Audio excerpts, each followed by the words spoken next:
Entertainment World Soldier here, and I'm back talking about Star Trek Lower Decks, Season 5, Episodes 1 and 2, and my thoughts on this episode. Well, we are finally at the final season of Lower Decks, and has this wait been worth it? Have we come back to fantastic Star Trek? God, no. Yes, the final season is here. And Lower Decks is as bad as it was the last time. Now, listen, Star Trek Lower Decks, it's not a terrible show. I will not say that, but I will also not say it's a great Star Trek show. There has always been problems with this show. The fact it takes the piss out of Star Trek, the fact it thinks it needs to tell a joke every 10 seconds is not exactly entertaining, especially for a Star Trek fan. So this show has always been a bad idea. But I will say this, it is not the worst thing to come out of New Trek. That honour goes to Discovery. So, what did I think of these two episodes? They were very bad. Now, there was potential with the second episode. If they had concentrated on a part of the story, that might have felt a bit more Star Trek. Unfortunately, again, instead of focusing on that interesting part of the story, they decide to focus on just turning it into a joke, which again is just the biggest fucking problem with this show. And as for the first episode, it was very boring. The Tendi stuff. Listen, I'm just going to say this now. I was right in my last review of the final season of Season 4 of Lower Decks. I knew this shit was going to happen, and it's just boring when it turns out to be true. I know they tried to kind of long it out and make you believe, oh, is she going to do that, or is she going to stay? It's like, we know what she's doing. Like, that cliffhanger was such bullshit. And again, if I can see what you're going to do coming from a mile, it's fucking bad writing. And it's it was stupid to, end on that cliffhanger because we all knew it was going to happen. And it fucking happens. Oh, God, disappointing. Now, the second episode, now listen, this is the problem with Lower Decks, is there's potential in some episodes. Like, you can see where they could have gone with the episode. You can see where, if they had gone in that direction, this could have been a good episode. And again, because this show is basically a fucking copy of Rick and fucking Morty, they don't do it. They just decide to go on a joke bender and just waste everybody's time. Now, I will give some pluses to these two episodes, because there are pluses. Not everything was terrible. I mean, the majority of the stuff was, but Mariner has kind of improved. Listen, I'm not saying she's a fantastic character, but she has gradually gotten better. Like, she's 100 times better than she was in the first season. She's still not a great character. She's still very annoying to watch sometimes. But you can see the character has at least grown a bit. I mean, the first episode kind of shows you the potential of Mariner if she kind of focused. But, they then fucked that up by making the person look insane. But listen, that's an improvement to me. It's at least something. As for Boimler, I mean, he is still basically the same person from Season 1. I mean, he's a little improved on certain areas, but when you kind of look past all of that, he is basically just still the same character. The same for Tendi and the same for Rutherford.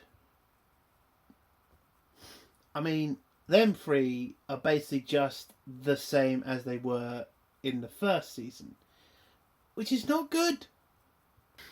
Not good at all. And if someone's going to bring up fucking Tendi being a pirate and all that shit, listen, fine. That's a little bit added to her character, but she acts the same she did in fucking Starfleet, the same way she acts as a pirate. I mean, fuck off. That's nothing. That's not really a character development, is it? It's not really. And Rutherford shit, it's just, god damn it. Can we get on with the whole...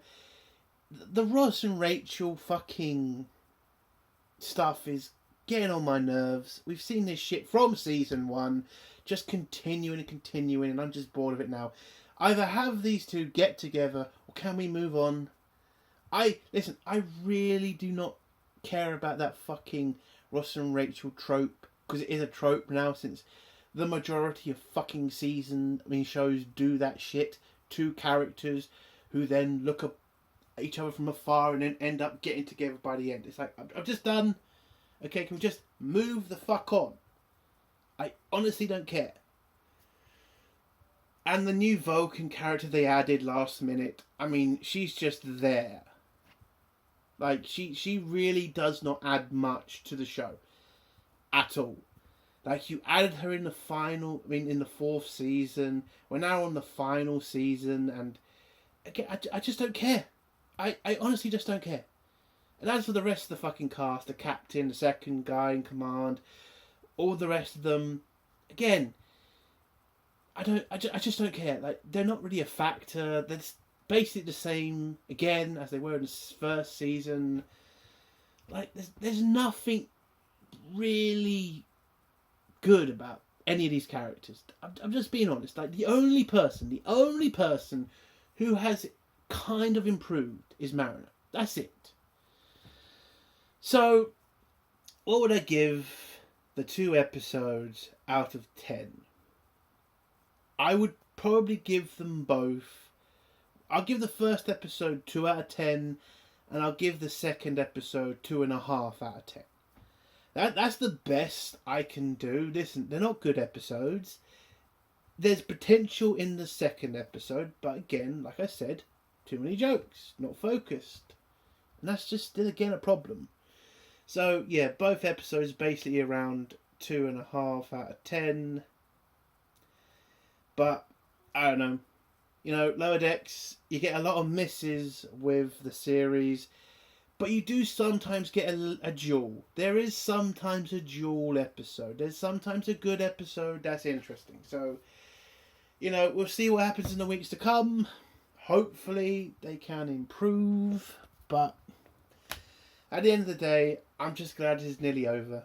Another new Trek show ending, but unfortunately, I think it should have ended a long time ago. I mean, personally, I don't think Lower Decks should have ever seen the light of day. It just made no sense to make this a show for Star Trek fans. It's just no way. And then to hear the news about Terry and all that shit, because anybody thinking Star Trek Legacy's happening, it ain't happening. There was stuff on X from, I think it was Terry or somebody close to Terry. You know, he got people's hopes up about a possible, you know, negotiation between Paramount and Terry's company, and apparently that fell through, and now Terry and his group are moving on. And in case people don't know who I'm talking about, it's the guy who did season 3 of Picard, you know, the only successful Star Trek show from New Trek. Yeah, so Paramount has decided not to move forward with it, and so yeah, Kurtzman got what he wanted. He got rid of Terry because Terry embarrassed him. And that's just a fact. So any hope for decent Star Trek going forward, it ain't happening. This is still controlled by Kurtzman. This is still controlled by woke lunatics. So yeah, Star Trek is not got a bright future, unfortunately. But anyway, let's get on with the spoiler section now.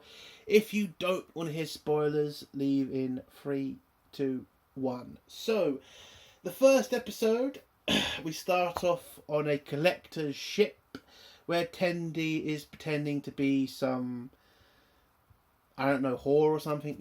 You know, the guy's trying to impress her with his collection. She's pretending like she gives a shit, and then an Orion pirate ship comes out of warp, attacks the ship, Tendi pretends to be scared, but the Collector tells her, don't worry, I can control the entire ship from this room, activate some computers, and then Tendi just goes crazy and kicks the shit out of all the guards, unlocks the ship and turns off the shields, and then Tendi's pirate girls come over and attack the crew, and Tendi's kind of got to stop them because they want to kill the crew because they're pirates. But again, as she's Starfleet, she's not going to let that happen. And so she tells them, let's be pirates, but let's be nice pirates, basically. So they reluctantly agree and rob the ship, and yeah, that was it. We then go back to the Cerritos, which has been sent to close a rift in space. Boimler is, he's just been promoted, if you remember from the 4th season, from the final. All of them got promoted to lieutenant, and now Boimler's got his wish of getting promoted, and now he can, start proving himself to the captain and hopefully get to the rank of captain sooner or later. Whatever. So, yeah. They get called up to the bridge. Then, we get the stupid take the piss moment from Lower Decks, which is rifts are now like potholes. You just got to close them off or fill them in or some shit. I mean, again, I get that's supposed to be kind of a stupid, lame joke, but again, it's just an insult. Okay, seriously. A rift opens and all you're going to think about is, oh, that's boring. Oh, fuck it. It's just not funny. It really isn't. So when they try to close the rift, apparently they then get sucked into the rift, and when they come out of the other end, they are then met with another ship that turns out to be the Cerritos from a parallel universe. And when the ship makes contact and the captain puts it on screen, it turns out to be Mariner is the captain of that Cerritos. And oh boy, did that storyline go insane. So it also turns out Mariner from this universe does not go by Mariner. She goes by Becky for some reason. Apparently Mariner uses her middle name. I don't remember if that got mentioned in previous seasons, but okay. So Becky is the captain of that Cerritos in that universe, and they now need to work together to close the rift so they can send the Cerritos back to their universe. And then we get the stupid jokes again. Both crews want to call themselves the Prime Universe, and then they insult each other's ship and insult each other throughout the fucking episode. Oh god, it was really boring. And then we have some side fucking story where the captain keeps asking about where she is, Mariner's mother. And yeah, that joke literally got annoying after the 100th fucking time they told it. Again, I honestly don't care. I get it. You want to know where you are in this universe, but can we just get on with the episode? So we go back to Tendi, who is still trying to get out of her contract with the family, because if you remember from last season, she had to rejoin the pirates. The Orion Syndicate stuff. God, listen. I'm just kind of annoyed because I knew it was going to happen with this stupid story. And we're not even like 10 minutes into the episode, and we're already at the point where, Tendi calls her sister, tells her she wants to get out of the arrangement of staying with the pirates, and what do you know? The sister says, fine, but you have to do one thing first. Again, you didn't even get 10 minutes before we're already getting Tendi on her way back to fucking Starfleet. Like, couldn't this have been like the mid-season thing? I mean, for God's sake. How is that a cliffhanger if we all fucking know Tendi's going to be back straight away? It's so fucking stupid. And not a real cliffhanger. So, apparently, the sister says the Orions have found her family has found an old Orion medical ship. or battleship, and for her to get her freedom and to be allowed back at Starfleet, she needs to go get that ship, bring it back to the family, and that will be enough to be able to send her home. But I thought it was going to be massively important for Tendi to stay with the Orions, because wasn't there some sort of important... I don't fucking even remember. But I knew it would have to be something important, because that was the whole reason she left fucking Starfleet. And now you're telling me it only takes getting a fucking ship to get her out of it? It's fucking stupid, seriously. Fucking hell. But anyway, so yeah, she agrees. They head off to get the ship. I'm going to get through Tendi's stuff pretty quick, because it really doesn't matter. So Tendi finds the ship with her crew, and then they're attacked by Blue Orions, and they fight over the ship for a bit, and one of the Blue Orions gets shot, and Tendi has to save his life, but she can't do it in front of the other pirates, so she sends her people away, and she saves his life, and the Blue Orion is very shocked about this and then runs off crying, and long story short, whilst Tendi is trying to take over the ship, she then lets it slip that she is she wants to do this mission so she can get back to Starfleet and doesn't have to be a pirate anymore. And it turns out all the girls in the crew are exactly the same. They also don't want to be pirates anymore. They also want to stop killing. Turns out these are all nice people, even though in the first fucking scene they were very bloodthirsty killers. To the point, Tendi has got to hold them back from killing people.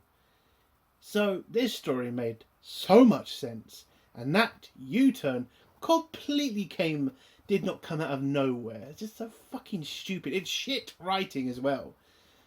Fucking hell.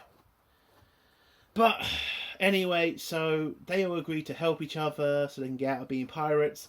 And then they figure out that this battleship is also a medical ship, because apparently in a different time the Orions used to help people, cure planets and shit. So apparently she finds laughing gas, knocks out the Blue Orions who were attacking them, and it's laughing gas, so they all end up laughing. But Tendi wins the day, throws them off the ship, and takes it back to her sister, and her sister agrees to let her go back to Starfleet. The end. Took one fucking episode for that storyline to pretty much be finished. Actually, no, it doesn't get stopped there, because then the Blue Orions declare war on them, and there you go. But don't worry, next episode, that storyline gets done with quick. Anyway, so back to the Cerritos, because that's the end of Tendi in this episode. So basically, Captain Becky Freeman informs the crew of what the plan is, basically. So they need both ships to close the rift with ion beam. So it's going to take both ships so they connect both warp cores to each other and aim both the Cerritos at the rift. And when they get enough power, they're going to just use a beam to close the rift and send the Cerritos back to their universe. In this scene, you just basically had the same old jokes, like whose universe is prime, whose universe is better. The costume changes on each character because of their doubles was kind of ridiculous. There's like one fucking guy who's dressed as a prince or something, which was really weird. But you have Mariner, who's looking at her double, seeing that she's a captain. Now I thought we were going to get some sort of interesting episode where you would have Mariner having to face the fact of somebody who actually decided to do something with her career. Not just be a layabout. Not, just stay in the back like she did for 3 fucking seasons. I thought we were going to get that sort of episode where Mariner would finally see her potential. Did we get that? Oh, fuck no. What we got was Mariner double, Becky, being a utter bitch because they start walking because they, all the people get sent with their doubles to go do all the work to get this, being prepared to fire at the rift. And, whilst Mariner's walking with Becky, you can see all of Becky's crew being very respectful, saluting, well, not saluting her, but standing, standing at attention, sorry, every time she walks near them. And then one person doesn't, and she, eviscerates him, Becky, I'm talking about. And Mariner is just kind of a bit confused about this, like, why is she acting like a total bitch? Is that what happens when Mariner becomes successful? Just become the thing that she hates? Well, don't worry, because all of that gets flushed in the toilet. Now, listen, it turns out she might be a very good captain. She's a very strict captain who walks around with a riding crop for some reason, because a riding crop gets brought up for no fucking reason in this episode. I mean, it doesn't make sense. But yeah, the whole crew is very terrified of Captain Becky Mariner. And when you think... Now, they do try to close the rift in the middle of the episode. They fire a beam shot at it. It doesn't work. They then blame each other for the failure, but, Becky then tells them to put it together, do double shifts and try again. Oh, we have Boimler and Rutherford, talking to their doubles, and, again, Boimler sees another successful Boimler, and he wants to copy him, because he does that every fucking season now, because he wants to get ahead. And, long story short, he nicks his pad and just tries to become him, basically. And Rutherford's double is just basically a fucking Borg, and he just gives it emotion, and they kind of have a little, nice fun time with each other. And the Vulcan woman is just a Vulcan woman with her double, so nothing really happens there. And so Mariner tries to confront Becky because she thinks she's been way too strict as a captain, that she's been more of a dictator than a captain. I'm not sure exactly what the rules are in this universe with this Starfleet, but I mean, there are rules to being a captain. Like, you can't just throw people in the brig. I mean, again, that's the problem with Lower Decks. Like, they just do things for jokes when there's actual Star Trek episodes that kind of show you there is a rule-based system in Starfleet. You can't just do what you want as captain. So this just seems way over the top. But none of it even matters, because as soon as she goes to confront herself, she then gets attacked by her, and it turns out, well, no, this Mariner doesn't want to be the, tough captain. She just wants to be a slob, someone who doesn't do anything. She just wants to go back to being a lazy bitch. So she ties up Mariner, pretends to be her in this cringe way, and then when she gets to the other ship, they fire the beam again. It works. The rift is closing. The Cerritos is heading through it to get back to their universe before it closes. And then Mariner manages to escape the binds that she's in, tries to force the crew to do as they're told, but the crew then figure out, you're not the captain. The captain wouldn't be so nice to us. And so Mariner just begs them and says, listen, I'm not your captain. She's on the other ship and she's trying to steal my life, and I just want to go home. And so the crew just say, yeah, we agree to help you, because that's not right. They fire a shot at the Cerritos.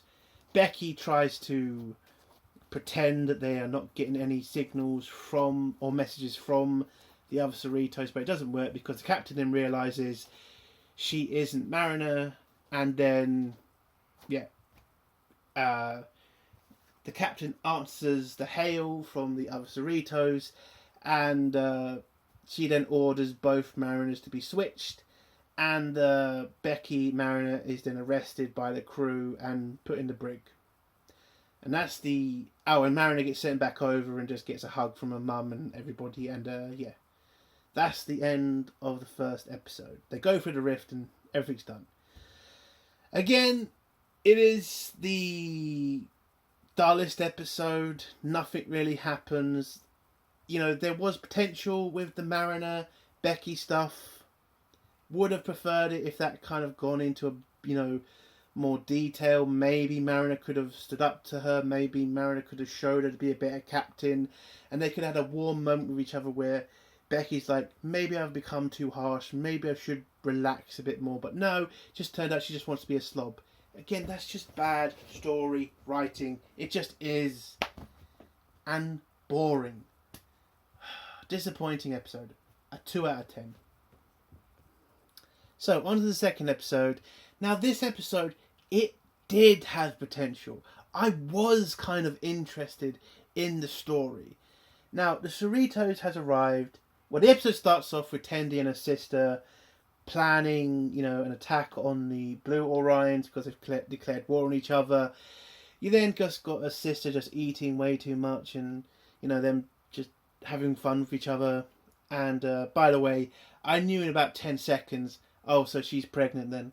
Again, you could just tell the signs, overeating and being annoying. So, again, the story writing in this is pretty fucking obvious. I mean, I knew it in 10 seconds. It's just ridiculous.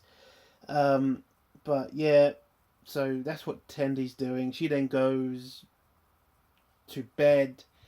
Well, no, her sister goes to bed, but Tendi then starts to see that there's something she's not being told by her sister. So she goes into her sister's room, looks at her personal log, and there it is. She turns out to be pregnant and is trying to find a way of telling Tendi about the pregnancy.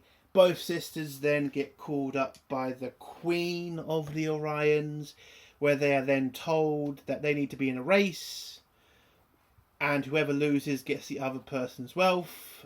And yeah. So Tendi agrees, but then kind of realizes it's going to be a massively dangerous race because they're not using normal ships, they're using sail ships. Because I don't know. I honestly don't know. Apparently it was an old tradition that they're just going to keep going with because they have to remind you of better Star Trek. And if you remember sail ships from Deep Space Nine, that was a great episode. This was completely boring. So they start the race off. Tendi is trying to protect her sister because she knows about the pregnancy. And when the Blue Orions start attacking them, Tendi's sister wants to attack them back, but Tendi doesn't want to do that because she's going to put the baby at risk. So she decides to organise a coup against her. And then she comes up with this stupid fucking other name for a coup that's supposed to be cuter. Because, I don't fucking know. I don't fucking know. You're doing a coup, love. Just call it a fucking coup. So she does a coup against her sister. She locks up her sister. And then the Blue Orions manage to knock them off course. And they then crash on an asteroid. And then, they're now fucked. Because if they lose this race, the Blue Orions will get Tendi's family's entire wealth. So her sister confronts her and says, why did you do this to the family? She thinks she's betraying her family, but no, Tendi just comes out with it and says, I know you're pregnant, I don't want your child to get hurt. And then her sister just reminds her, but our entire family have always fought when they're pregnant. Every Orion does this. Why are you so against it? And Tendi's just like a bit shocked because it's then revealed that her sister has told everybody but Tendi. So that kind of makes her feel bad. And then she explains herself and says, I want you to be a part of the kid's life. You're the best pirate that's in the family. And I want you to teach my daughter, because she knows the girl, how to be a pirate. And Tendi agrees and hugs her. She then figures out a way to get them back in the race, which is to fire at a comet that's passing them. Because they then see the Blue Orions pass them, because they had to get a treasure as well at the end. So they get the comet, and the comet pulls them along at very fast speeds to the point the ship's being ripped apart. They then manage to board the Blue Orion ship. They then have some fights with the Blue Orions, and then Tendi just destroys the treasure and thinks that means it's a draw, so nobody loses. But when they get back to Orion, the Orion Queen just tells them, no, you both lost because you both didn't get the treasure. So both families lose all their wealth to the state. And then Tendi kind of feels guilty because she has kind of completely screwed her family. But the family just tell her, we're all okay. And the final scene with Tendi is her sister telling her to go back to Starfleet, but to come back and visit to look after her niece. And that's the end for Tilly and her family in this episode. So let's go to the Cerritos, who arrives at Targalis 9. This planet has just recently joined the Federation and is now pretty much becoming a communist state, apparently. They're burning all their money, getting rid of all of their gold. Now, what did I find interesting about this part of the episode? I've never seen a planet join the Federation. Like, we've always heard of it. We had one scene in one of the Star Trek movies about it, about those little midget people joining the Federation. But we've never seen, that from the beginning. Like a civilization joining Starfleet, getting access to Starfleet's technology because they travel with, at warp speed now. And that's interesting. If they went into more detail about it, if we kind of seen how society, is going to be affected by this, getting rid of a culture that's dependent on money and then turning it into a culture that's going to be like a Federation culture, that would have been interesting to see. But no, they just turn it into a fucking joke. They just turn it into anti-capitalism, people just running around going fucking nuts, burning money, throwing away jewelry. It was just stupid. Like, the stories you could have told with that would have been interesting. A society like that would have been interesting to see, and then the people who would have been against getting rid of the wealth. And yes, of course, the rich are going to have a problem with it, and they do a story with it. So basically what happens is Mariner and Boimler have been put in charge of some ensigns. Boimler is trying to change himself into the Boimler from that other universe because, again, that's what he always has to do when there's a better Boimler. Just copy him and turn into the other fucking Boimler just instead of being himself. So, Mariner just tells him he's been a bit too harsh as a boss. So Boimler says, okay guys, take 5 and come back when you need to. We also got some stupid Boimler saying something to do with Boimler points or something. I don't really remember. But it then turns out when Boimler and Mariner come back from their break, the ensigns have not returned, and then Boimler starts shitting himself because this may look bad on him. The fact that the crew that he's supposed to be in charge of decided to bunk and not to finish their work, which makes him look like a moron as a leader. So he's pretty much panicking when Mariner says, well, you should inform the Cerritos about the crewmen not doing their job. Boimler says, nope, let's not do that. And he says, let's focus on trying to find them ourselves.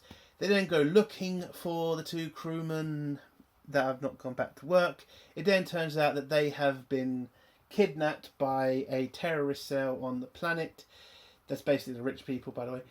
And they now need to go save the crew, but first they need to inform the Cerritos what's happened, the fact 2 crewmen have been kidnapped. And this is the dumbest scene for me in the episode. So when Mariner tells the Cerritos about the 2 missing crewmen who have been kidnapped, that second in command just says, well, all of our people are busy, so you're just going to have to deal with it. So hold on here. 2 of your crewmen have just been kidnapped by terrorists. And you're not going to send your security team to deal with it? That's just so fucking stupid, man. It really fucking is. I mean, seriously. They have just been kidnapped. They could be getting tortured and then killed. And you're just telling me, well, we're perfectly fine with that because, we have to let Mariner and Boimler be the ones to fucking rescue them. It's fucking stupid, man. You should have just gone down the road of Boimler just not wanting to inform the fucking ship. That would have made sense. But anyway, you get this joke scene where Boimler jumps on a bike and it turns out he's on it the wrong way round. They then chase the truck to like an expensive looking house. When they get there, the robots that are supposed to be gardeners and cleaners are standing guard, but managers break something, they head off somewhere. They then get down to the cells where they see the two crewmen have apparently been killed. And then when the terrorists come back, they just turn out to be really privileged morons who don't know what they're doing and then decide to go on the run. So, yeah, that really wasn't interesting. And then Boimler tries to save one of the crewmen's life, but it turns out the two crewmen, the two ensigns, were pretending to be dead because of something Boimler told them before. And, yeah, they all survive. And then Boimler tells them they need to go back up to Cerritos to get medical attention, and then they get called a boring boss for doing that. I don't know why. Again, you've literally just been taken by terrorists and nearly killed, but hey, let's go out for a party because it's so fucking stupid! And then the episode just ends with Boimler learning a lesson to be a bit more of a, you know, tougher boss, but he doesn't have to be a complete arsehole, basically. And Mariner just brings up the fact that she only criticised Boimler because she's still kind of worried about the fact that she's becoming more and more responsible and that she kind of still wants to be the rogue. Whatever. And, yeah, then Tendi comes back. Rutherford is so happy about this. Rutherford had a part of this episode. It was basically just him and the Vulcan woman getting to know each other and how, you know, that shuttle that he's been repairing has just been a kind of project between him and Tendi. And when the Vulcan woman fixes it pretty quick, he then says that wasn't supposed to happen because he wants to do that with Tendi so that they can stay close to each other. Whatever.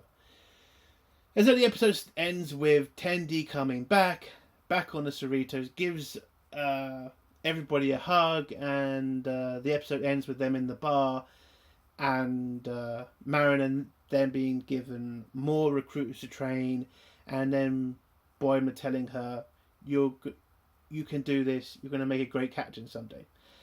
And that's the end of the episode. Again, there was potential with that episode. If they had focused it on the planet and showing a culture transitioning to a Federation culture, that would have been nice to see. But, again, for Lower Decks, focus on the jokes, focus on, you know, taking the piss out of Star Trek, and don't do anything even remotely interesting. Thank God this is coming to an end. So it's a 2.5 out of 10. And again, some part of me wants to put it down to a 2 after just kind of remembering a lot of the stuff. But now I'm going to stick with it. 2 out of 10. I don't know about next week's episode. Maybe it will be good. Maybe it will be bad. Probably will be bad. But that's for the future to decide. So both episodes, 2 out of 10, 2.5 out of 10. At least it's the final season. And that's the end of my review. If you like the review, give it a like. If you dislike the review, give it a dislike. And if you like my content, do think of subscribing. And if you have a comment, leave it below and I'll try to get back to it. Internet More told you.